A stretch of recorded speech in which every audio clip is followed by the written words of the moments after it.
I am Dr. Jaysee John, Assistant Professor, Department of Anatomy, Jyoti VIDYAPEETH Women's University, Jaipur. So today we will discuss anatomy of the pectoral region.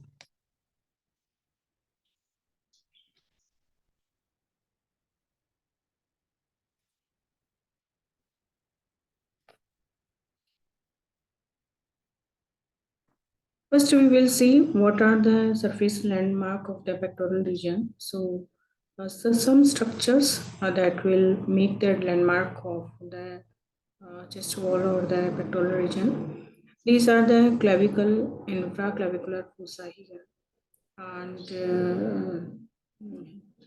jugular node, sternal angle, and epigastric fossa, nipple, midclavicular line, mid-axillary line, coracoid, acromion, and deltoid. So these all structures make the landmarks of the pectoral region. Now we will see the superficial fascia of the pectoral region. So what are the contents that will contained by the superficial fascia? These are the cutaneous nerves that are derived from the cervical plexus and the nerves that are from the intercostal nerves and cutaneous branches from the internal thoracic and posterior intercostal arteries. So these are the blood vessels that supply the chest wall, cutaneous surface of the chest wall, and platysma. This is the muscle and the breast.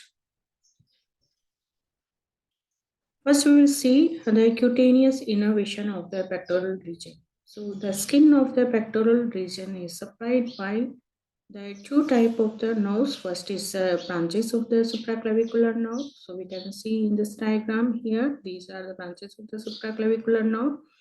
And another is the ventral rami of the intercostal nerve. So these are the intercostal nerve where we can see some branches of the ventral rami of the intercostal nerves. Now the main important nerves of the cutaneous nerves.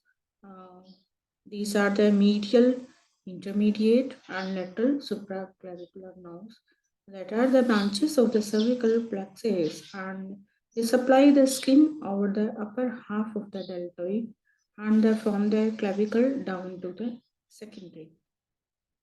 Okay, so we can see here these supply. Um, this is the region where they supply the branches of the supraclavicular nerve. Now we will see the anterior and lateral cutaneous branches of the second to sixth intercostal nerve that supply the skin below the level of the second rib.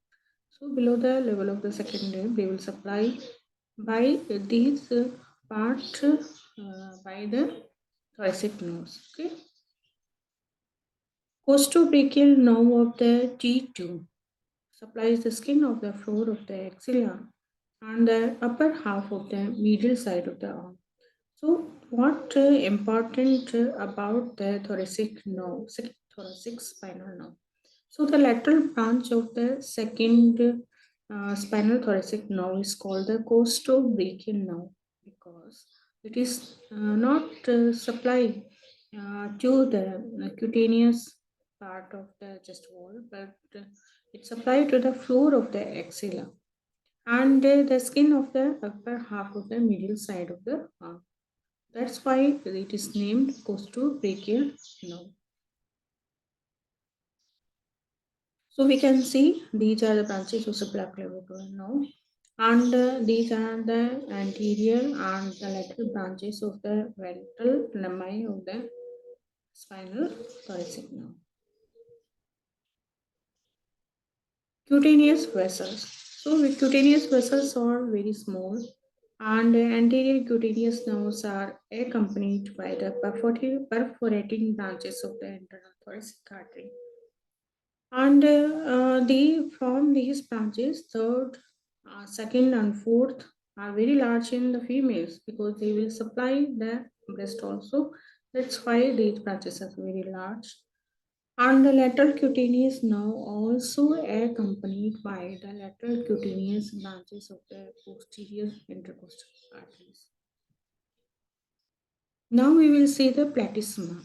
Platysma is a muscle that is situated in the subcutaneous um, region. That's why it is called subcutaneous muscle. That is the very few muscle that will retain in the subcutaneous part of the skin. The fibers of the muscle arise from the deep fascia covering the pectoralis major muscle, and they will run upward medially and search it into the base of the mandible and into the skin over the posterior and lower part of the face. So we can see here they will take the origin from the deep fascia that cover the pectoralis major muscle. Then after taking the origin from this, they will run upward medially and they will insert into the base of the mandible and the skin of the face. That's why if the muscle fibers contract, then they will give the impression on the skin. So the facial expression here and the part of the neck is given by the contraction of the muscle fiber of the platysma. Okay, so platysma is supplied by the branch of the facial nerve. Facial nerve is the main important nerve of the face and it supplies the major portion of the muscle of the face and it also supplies the platysma. Okay, now we will see the important muscles of the pectoral region. So there are four types. One is the pectoralis major muscle, pectoralis minor muscle, and subclavius muscle, and serratus anterior muscle also. And we can see in this diagram all these muscle. So this is the pectoral major muscle, as name suggested, pectoralis minor muscle and subclavius muscle. Pectoral fascia. The deep fascia covering the pectoral major muscle is called the pectoral fascia and it is very thin and closely attached to the muscle by the numerous septa that is passing from the fasciculi of the muscle. So that closely attached to the fascia also. Now the important fascia that is named the clavipectoral fascia. It is a very strong sheet of the connective tissue that is attached above to the clavicle. So we can see here this clavipectoral fascia attached to the clavicle here and below it will split and enclose this pectoralis minor muscle. So this enclosed pectoralis minor muscle, then it will continuous downward as a suspensory ligament and that will join the facial floor of the armpit. So these clavipectoral fascia start from the clavicle and includes this pectoralis minor muscle and that will end at the floor of the armpit by joining the floor of this armpit. Now the important muscles, they have origin insertion and first we will see origin. Clavicular head, so the part that will take the origin from the clavicle that is called clavicular head. So it will take the origin from the front of the medial third of the clavicle and sternocostal head. So these part take the origin from the anterior aspect of the sternum and upper six costal cartilage. And all these fibers, after taking the origin, insert into the lateral lip of the bicipital groove of the humeral. So they will insert it into here in the bicipital groove and at the lateral lip. What is the action of the pectoral major muscle? So they will adduct and medial rotate the arm and they will flex the arm also. And now supply lateral pectoral nerve that have the nerve root C5, C6, C7 and the medial pectoral nerve that has the root number C8 and T1. So in the dissection, we can see this is the pectoral major muscle. Pectoralis minor muscle it is taking the origin from the third, fourth, and fifth ribs near their costal cartilage, and they will insert into the medial aspect of the coracoid process of the scapula.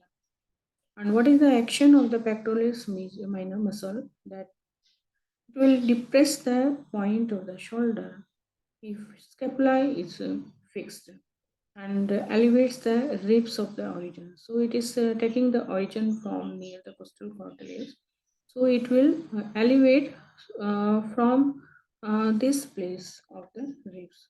Now supply medial pectoral nerve C8, uh, C8 and T1.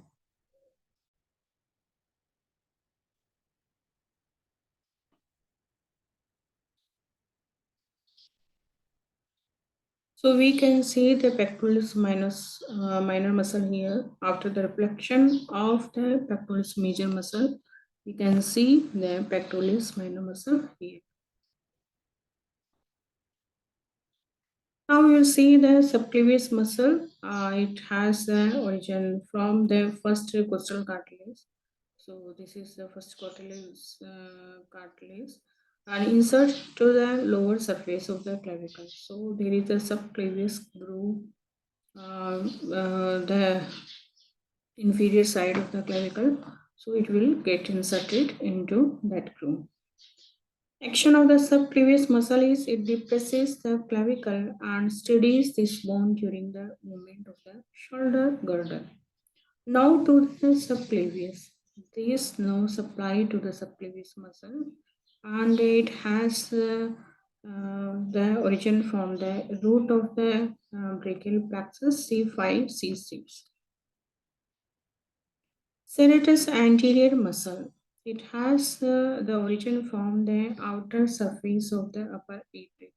So you can see here these eight ribs on the outer surface of these ribs, and it will take the origin from the outer surface of the ribs.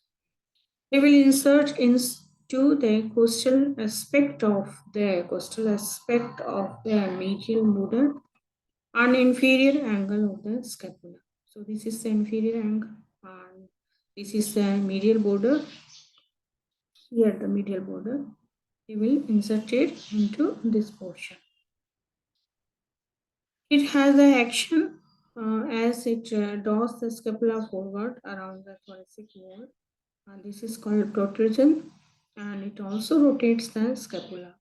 Now supply is the long thoracic nerve. The nerve supply to this is that is the called long thoracic nerve, and it has nerve root of C5, C6, C7. Okay. Now the very important clinical aspects of the pectoral region. If paralysis of the serratus anterior happen, what will happen? So it will produce the winging of scapula. So we will see the diagram. What is the winging of scapula? So we can see there.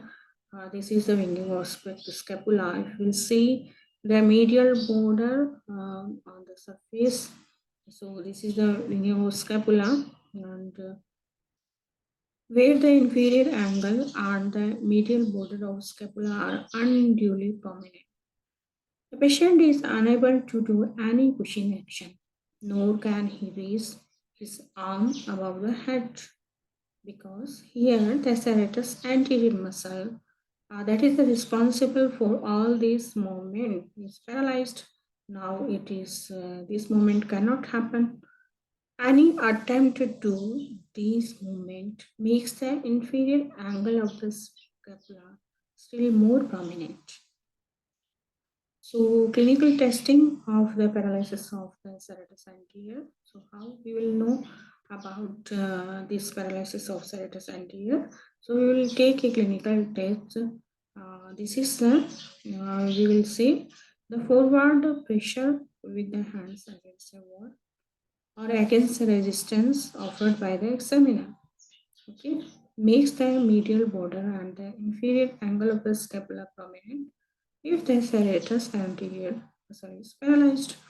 So we say the patient to press the hand against a wall, and if this is not possible, then we will offer some resistance and then we say patient to pressure, give pressure to this resistance or hand. Then what happens if serratus anterior muscle is paralyzed? So the medial border and inferior angle of the scapula will prominent, so it will indicate the paralysis condition.